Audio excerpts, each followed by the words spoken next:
శరీర భాగాల కదలికల మీద మెదడు నియంత్రణ కోల్పోతే కాళ్ళు, చేతులు, దవడ, ముఖం తదితర భాగాలలో వణుకు రావచ్చు లేదా కాళ్ళు, చేతులు గట్టిగా బిగుసుకుపోవచ్చు. స్థూలంగా ఇలాంటి పరిస్థితినే వైద్య పరిభాషలో పార్కిన్సన్స్ వ్యాధి అంటారు. మెదడులో నాడీకణాలు క్రమేపీ క్షీణించడం వలన ఈ వ్యాధి సంక్రమిస్తుంది. ఇది జన్యుపరంగా సంక్రమించే అవకాశం ఏ మేరకు ఉన్నదనే విషయం మీద భిన్నాభిప్రాయాలున్నాయి. ఇలా శరీర భాగాల మీద నియంత్రణ కోల్పోయేలా చేసే వణుకుడు జబ్బు పార్కిన్సన్ వ్యాధి గురించి ఈనాటి ఆరోగ్యమస్తు కార్యక్రమంలో తెలుసుకుందాం.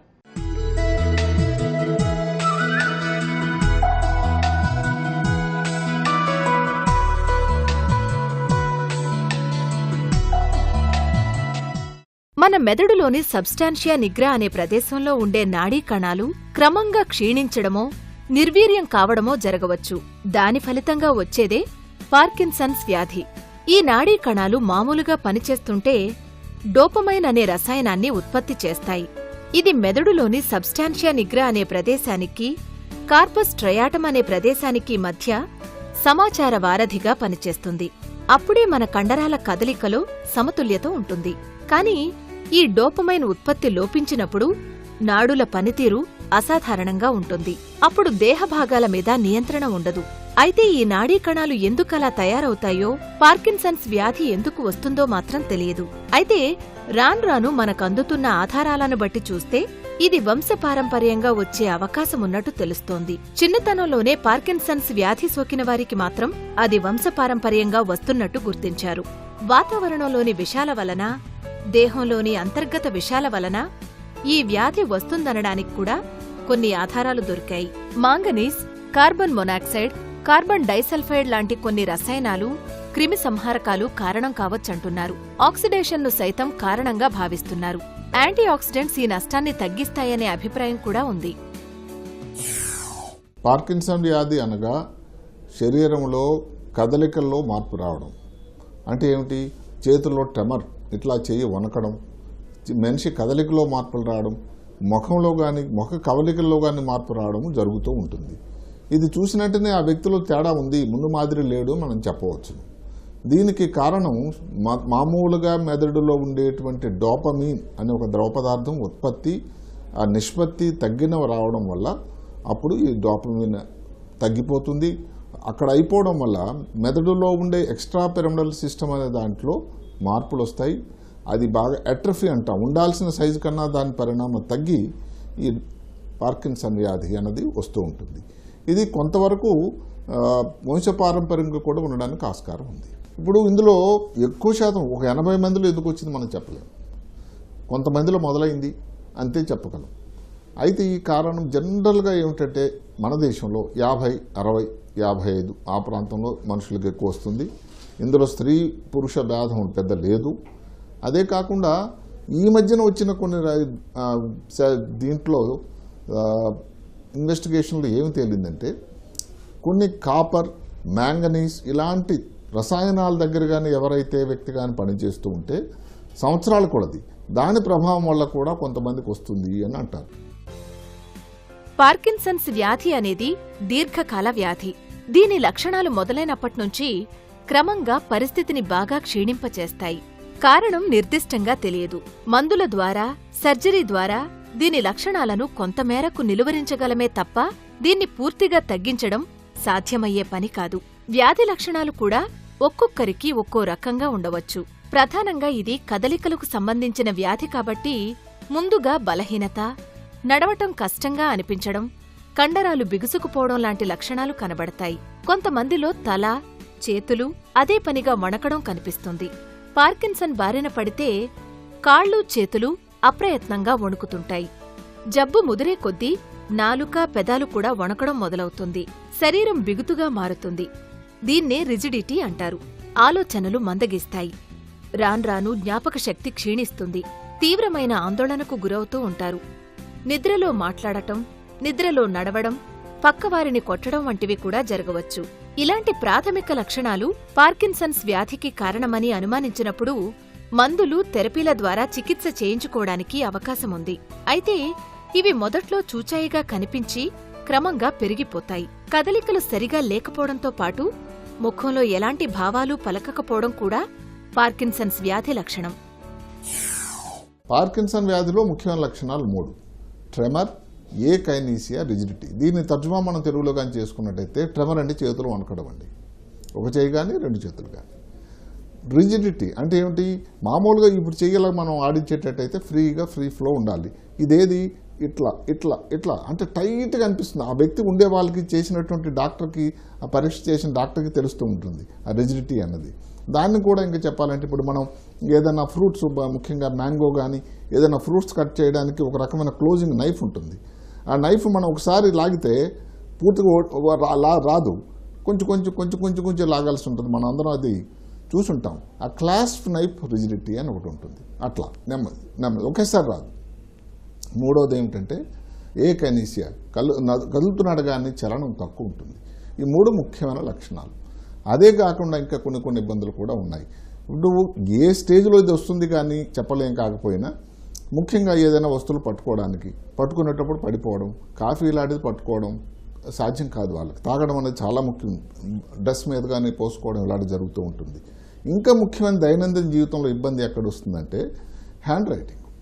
అంటే ఏమవుతుంది, వీళ్ళ హ్యాండ్ రైటింగ్ అక్షరాలు చిన్నంగా, లిపి క్రమక్రమంగా చిన్నంగా అయిపోతుంది. అదే కాకుండా ఈ సిగ్నేచర్ ఏదైతే ఉందో సంతకం, దస్తూరు కూడా చాలా మారిపోతుంది. అయితే చాలా లక్షణాలు పార్కిన్సన్స్ వ్యాధిని సూచించే అవకాశాలున్నప్పటికీ ఆ లక్షణాలను బట్టి అది ఖచ్చితంగా పార్కిన్సన్స్ వ్యాధేనని నిర్ధారించడం కష్టం. అనేక లక్షణాలు దగ్గరగా కనిపించవచ్చు. డిప్రెషన్, వయసు మీద పడటం, యాంటీసైకోటిక్ మందుల వాడకం, మెదడుకు సంబంధమైన ఇతర లోపాలు కూడా ఈ వ్యాధి లక్షణాలను పోలి ఉంటాయి. అందుకే ఏమాత్రం అనుమానం కలిగించే లక్షణాలు కనిపించినా డాక్టర్ని సంప్రదించడం అవసరం. అప్పుడే శాస్త్రీయంగా నిర్ధారించుకోవడం కూడా సాధ్యమవుతుంది. నడకలో మార్పులను గుర్తించి నిర్ధారించే స్పెషలిస్టులు కూడా ఉంటారు. పార్కిన్సన్ వ్యాధికి నిర్దిష్టమైన కారణాలు లేవని తెలుసుకున్నాం. మరి ఈ వ్యాధిని నిర్ధారించడం ఎలా? ఒక రకంగా చెప్పాలంటే ఖచ్చితమైన పరీక్ష కూడా లేదు. అలాంటప్పుడు మరి డాక్టర్లు ఏ పరీక్షల ద్వారా నిర్ధారణ చేస్తారో, వ్యాధి తీవ్రతను బట్టి ఎలాంటి చికిత్సా విధానాన్ని ఎంచుకుంటారో, ఎన్ని ప్రత్యామ్నాయ చికిత్సా విధానాలున్నాయో ఇప్పుడు తెలుసుకుందాం. సూటిగా ఒక పరీక్ష చేసి పార్కిన్సన్స్ వ్యాధి ఉన్నట్టు తేల్చి చెప్పడం కష్టం. అయితే అనుమానించడానికి అవకాశమున్న అన్ని కోణాల్లోనూ శోధించడం ద్వారా మాత్రమే నిర్ధారణకొస్తారు. సాధారణంగా పీఈటీ స్కాన్ చేయించి ప్రాథమికంగా పరిస్థితిని అంచనా వేస్తారు. మెదడులో మన అవయవాల కదలికలను నియంత్రించే భాగం ఎలా పనిచేస్తుందో ఈ స్కాన్ ద్వారా తెలుస్తుంది. ఆ తరువాత చేసే సర్వసాధారణమైన పరీక్ష సిటీ స్కాన్, అంటే కంప్యూటరైజ్డ్ టోమోగ్రఫీ. ఇది ఎక్స్రేలను, కంప్యూటర్స్ను వాడుకుంటూ మెదడు సహా దేహపు అంతర్భాగాల చిత్రాలు అందిస్తుంది. దేహంలో పార్కిన్సన్స్ లక్షణాలను ఇది బయటపెడుతుంది. ఇక 3వ పరీక్ష ఎంఆర్ఐ, అంటే మ్యాగ్నెటిక్ రెజొనెన్స్ ఇమేజింగ్. ఇది దేహభాగాల స్పష్టమైన చిత్రాలను చూపిస్తుంది. దీనికి ఎక్స్రే వాడాల్సిన అవసరం లేదు. ఒక పెద్ద అయస్కాంతాన్ని, రేడియో తరంగాలను, ఒక కంప్యూటర్ను వాడుకుంటుంది.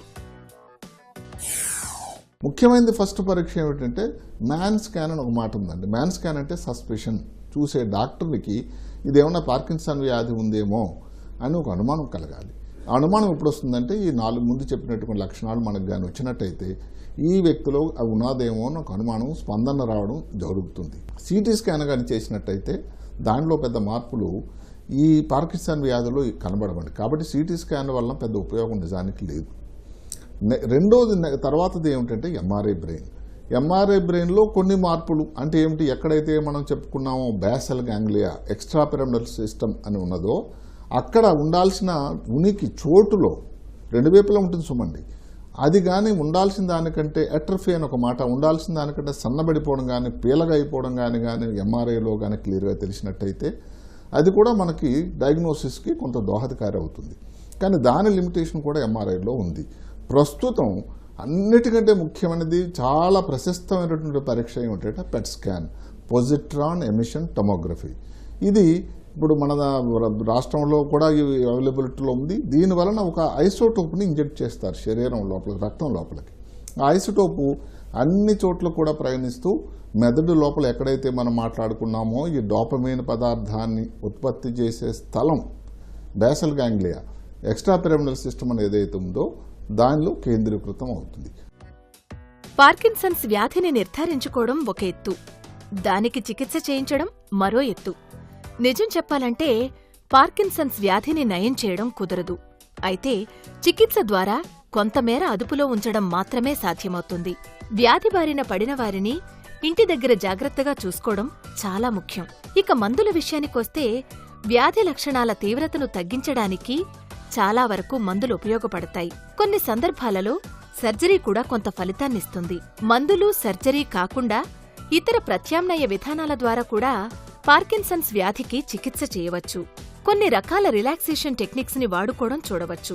మాట్లాడటంలో ఇబ్బంది పడటం, మింగటంలో ఇబ్బంది పడటం లాంటి సమస్యలకు స్పీచ్ థెరపీ ద్వారా చికిత్స చేయవచ్చు. కండరాలు, కీళ్లు బిగుసుకుపోవడం లాంటి లక్షణాలుంటే ఆక్యుపేషనల్ థెరపీ చేస్తారు. దానివల్ల తప్పకుండా కొంత ఊరట లభిస్తుంది. కొంతమందికి గామా నైఫ్ ట్రీట్మెంట్ కూడా పనిచేసినప్పటికీ అది డీప్ బ్రెయిన్ స్టిమ్యులేషన్ లాగా సమర్థవంతంగా పనిచేయకపోవచ్చు. చికిత్స మందులేనండి ఎక్కువ శాతం. అంటే ఏమిటి, ఒక 80 నుంచి 85%.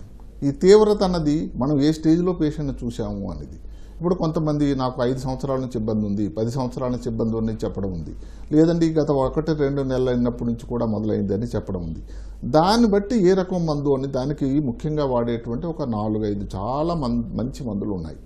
ఒక మందు ఏమిటంటే ఒక్క ట్రెమరే ఉందనుకోండి, ఉదాహరణకి అనుమానం మనం ఏమన్నా పార్కిన్సన్ వ్యాధా, అప్పుడు ఒక అడిగే దాంట్లో ఒక ముఖ్యమైనది, ఈ మధ్యన కానీ ఏమన్నా మానసికంగా ఇబ్బంది ఉండి దానికోసం ఏమైనా మందులు వాడుతున్నారంటే మొదట ఎప్పుడు చేయాల్సింది ఏదైనా మందు ప్రభావం వల్ల కానీ వచ్చినట్టయితే ఆ వాడుతున్న మందుని బంద్ చేయడం అనేది చాలా అవసరం. చాలా సైకాట్రీ మందుల వల్ల కూడా ఇందాక చెప్పినట్టుగానే ఈ పార్కిన్సన్ వ్యాధి లక్షణాలు రావడం మనం చూస్తూ ఉంటాం. అది కానీ తగ్గించినట్టయితే కొంత ప్రభావం కూడా తగ్గుతుంది. అదే కాకుండా ఈ ట్రెమర్ తగ్గడానికి ప్యాసిటేన్ అని ఒక మందు ఉంది. అంటే దానివలన అది సగం ట్యాబ్లెట్ 2 సార్లు 3 సార్లు అవతల వ్యక్తి బరువును బట్టి అవతలకున్న సిమ్టమ్స్ని బట్టి జరుగుతూ ఉంటుంది. అదే కాకుండా సిండోపా, లీవోడోపా, కార్బిడోపా అని కొత్త మందులు కూడా ఇప్పుడు వచ్చాయి. ఈ మందుల వల్ల ఏమిటంటే డోపమీన్ ఏదైతే తక్కువైపోయిందో డోపమీన్ సెక్రీషన్కి జరగటం లేదు కాబట్టి దానికి బదులుగా ఈ మందు డోపమీన్ తాలూకా ఉపయోగం వ్యక్తికి ఆపాదిస్తుంది. అంటే ఏమిటి, దాని తాలూకా ఉపయోగం మనకు బయట కనబడుతూ ఉంటుంది. ఏదైతే నార్మల్గా ఇప్పుడు ఉదాహరణకు డోపమీన్ నార్మల్ వ్యక్తికి దాని ప్రభావం నాకు తెలియనే కదండి. అదే అంటే దాని పని దాన్ని చేసుకుపోతూ ఉండడంలో మనం గ్రహించట్లేదు. పార్కిన్సన్స్ వ్యాధికి రకరకాల చికిత్సా విధానాలు అందుబాటులో ఉన్నప్పటికీ ఏదీ పూర్తిగా నయం చేసే అవకాశమే లేదు. కొద్దిపాటి ఊరటనివ్వడానికి మాత్రమే ఈ చికిత్సలు ఉపయోగపడతాయి. అయితే అన్నిటికంటే ముఖ్యమైనది మాత్రం రోగికి అండగా నిలబడి నమ్మకాన్ని పెంచడం. అందుకే ఎల్లవేళలా రోగికి అందుబాటులో ఉంటూ లోపం తెలియకుండా చూసుకోవడం అన్నిటికంటే చాలా ఉత్తమమైన చికిత్స. చికిత్స కంటే నివారణ మేలు అన్నది సర్వసాధారణంగా వినిపించే ఆరోగ్య సూత్రం. పార్కిన్సన్ వ్యాధికి కూడా ఇది వర్తిస్తుంది. అందుకే వ్యాధి కారకాల గురించి తెలుసుకోవడం ద్వారా కొన్ని జాగ్రత్తలను పాటించవచ్చు. అదేవిధంగా ఏ వ్యాయామాలు రోగికి ఊరట కలిగిస్తాయి, ఎటువంటి ఆహార నియమాలు పాటిస్తే వ్యాధిని అదుపులో ఉంచడం సాధ్యమవుతుంది అనే అంశాల గురించి ఇప్పుడు వివరంగా తెలుసుకుందాం. పార్కిన్సన్స్ వ్యాధిగ్రస్తులు మానసికంగా కుంగిపోకుండా చూసుకోవలసిన బాధ్యత కుటుంబ సభ్యులదే. వారి పనులు వారే చేసుకునేలా ప్రోత్సహిస్తూ ఉండాలి. చిన్న చిన్న ఎక్సర్సైజులు చేయించాలి. వాకింగ్, శ్వాసించే వ్యాయామాల వంటివి తగిన ఫలితాలనిస్తాయి. సాయంత్రం వేళ విశ్రాంతిగా ఓ 10 అడుగులు వేస్తే మానసికంగా కూడా చురుగ్గా తయారవుతారు. 10 నిమిషాలకు మించి ఎక్సర్సైజ్ చేయకూడదు. రోజులో 4-5 సార్లు 5 నుంచి 10 నిమిషాల పాటు ఎక్సర్సైజ్ చేస్తే మంచి మార్పు కనిపిస్తుంది. పార్కిన్సన్ వ్యాధి ముదిరితే మతిమరుపు వస్తుంది. వారిని మతిమరుపు బారి నుంచి తప్పించాలంటే కుటుంబ సభ్యుల ఆదరణ ఎక్కువగా ఉండాలి. తరచూ వారితో మాట్లాడుతూ ఉండాలి. జీవితంలోని గత జ్ఞాపకాలను గుర్తు చేయాలి. నెలకి 1-2 సార్లు ఆ వ్యక్తి పాత స్నేహితులు, బంధువులు కలిసేలా చూడాలి. మానసికంగా దృఢంగా ఉన్నంతకాలం వారి మెదడు పదిలంగానే ఉంటుంది. సర్జరీ అనేది నిజానికి పార్కిన్సన్ వ్యాధిలో తక్కువ అండి, చాలా తక్కువ శాతం. అంటే ఈ మధ్యన కొన్ని వాడుతూ ఉన్నాం. ఒకప్పుడు ఏమిటి, స్టీరియోటాక్సిక్ అంటే ఎక్కడ ఒక ముఖ్యమైన కేంద్రం, చాలా ముఖ్యమైన కేంద్రం మెదడు లోపల ఈ మనం చెప్పుకున్న బేసల్ గ్యాంగ్లియాలోనే ఒక కేంద్రం ఉంది. ఆ కేంద్రంలో ఇబ్బంది రావడం వల్ల ఇది వస్తుంది వ్యాధి బయటికి అని ఆలోచన.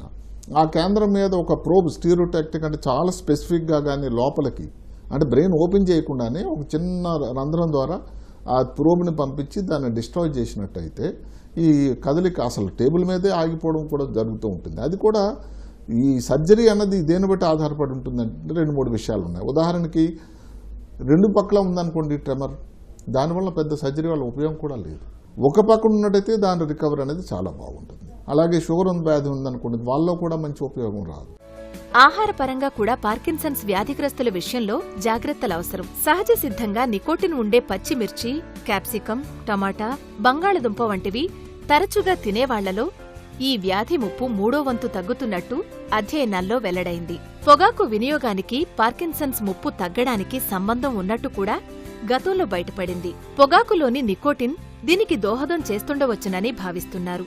అందుకే సహజ సిద్ధంగా నికోటిన్ ఉండే కూరగాయలు పార్కిన్సన్ జబ్బుపై ప్రభావం చూపుతాయని, ఇవి తరచుగా తినేవారికి ఈ జబ్బు ముప్పు తగ్గుతుందని గుర్తించారు. ముఖ్యంగా ఇంతకుముందు పొగాకు అలవాటు లేనివారికి మరింత రక్షణ కల్పిస్తున్నట్టు కనుగొన్నారు. పార్కిన్సన్ జబ్బు వల్ల వచ్చే వణుకుడుకు నికోటిన్ ఉండే కూరగాయలు, పండ్లు, గింజలు, పప్పులు, కందమూలాలు, సుగంధ ద్రవ్యాలు మానవుడికి ప్రకృతి ప్రసాదించిన అపురూపమైన వరం. రోగనిరోధక శక్తికి కావలసిన విటమిన్లు, శరీర పోషణకు, రక్షణకు కావలసిన పోషకాలున్న పదార్థాలను ఆహారంగా తీసుకోవడం ఉత్తమం.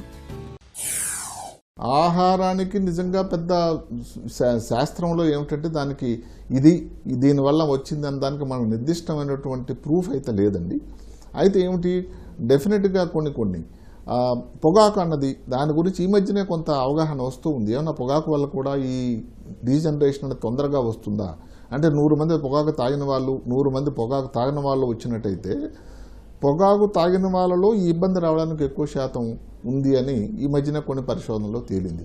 అంటే పొగాకు ఏ రోజు కూడా తాగిన వాళ్ళు రాదు అని కాదు, కానీ వాళ్ళలో శాతం తక్కువ ఉంటుంది. అదే కాకుండా ఈ వచ్చిన వాళ్ళకి ఏమిటంటే సింపుల్గా జీర్ణమయ్యేటువంటి పదార్థాలు ఏదన్నా మంచిది. నాన్ వెజిటేరియన్ కంటే ఆ టైంలో వెజిటేరియన్ తీసుకున్నట్టయితే జీర్ణము, ఫలాలు, తర్వాత ఏదైనా ఫలాలు, షుగర్ వ్యాధి లేకపోయినట్టు ఏవైనా ఫలాలు తీసుకోవచ్చు, పాలు లాంటిది కానీ ఏదన్నా తాజా వస్తువులు కానీ తీసుకోవడం, దానివల్ల జీర్ణమయ్యి ఇబ్బందులు కానీ తక్కువ ఉంటుంది. అదే కాకుండా నాన్ వెజిటేరియన్ కానీ తినే అలవాటు ఉన్నట్టయితే చేప కానీ కోడిగుడ్డు లాంటివి తీసుకోవడం మంచిది. చికెను, మటన్ అన్నది ఆ టైంలో తగ్గించడం కూడా అవసరం. ముందు చెప్పినట్టుగానే ఆహారంలో చెప్పినట్టుగానే ఇప్పుడు మ్యాంగనీస్ దగ్గరే పనిచేస్తున్నారు అనుకోండి, లేకపోతే ఈ కాపర్లో ఇండస్ట్రీలు కూడా పనిచేస్తున్నారు అనుకోండి, ఉద్యోగం మానే మనం చెప్పలేం కదా. అక్కడ నుంచి వచ్చేటప్పుడు దానికి చక్కగా చేతులు బాగా క్లీన్ చేసుకొని దాని తాలూకా ప్రభావం చేతుల మీద ఉండకుండా అది పనిచేసేటప్పుడు కూడా గ్లౌస్ వేసుకోవడం లాంటివి చేయటం, మాస్క్ లాంటివి వేసుకోవడం, అంటే మెదడు లోపలికి దాని ప్రభావం పోకుండా రక్తంలో పోకుండా చూసుకున్నట్టయితే తాజా ఆహారం, వ్యాయామం, నిశ్చింతగా ఉండడం, మందులు క్రమం తప్పకుండా వాడుకోవడం వల్ల దైనందిన జీవితం ముందు కంటే సరళంగాను స్వస్థంగాను ఉంటుంది. దానివల్ల కొంత మేలు చేకూరుతుంది. పార్కిన్సన్స్ వ్యాధి నివారణకు ఎలాంటి మార్గమూ లేదు. ఎక్కువగా పండ్లు, పీచు పదార్థాలున్న ఆహారం, చేపలు, ఒమేగా-3 సమృద్ధిగా ఉన్న నూనెలు ఎక్కువగా తినడం, వేట మాంసం, పాల పదార్థాలు తక్కువగా తినడం వలన కొంతమేరకు నివారించవచ్చని పరిశోధనలు చెబుతున్నాయి. అయితే దీనికి కారణాలు మాత్రం నిర్దిష్టంగా తెలియవు. కాబట్టి వీలైనంత వరకు జాగ్రత్తలు తీసుకోవడం ద్వారా ప్రభావాన్ని తగ్గించుకోగలిగితే అంతకు మించిన ఊరట మరొకటుండదు. వ్యాధిగ్రస్తులను జాగ్రత్తగా చూసుకుంటూ ఆహ్లాదంగా ఉంచే ప్రయత్నం చేయడంలోనే సగం చికిత్స ఉంది.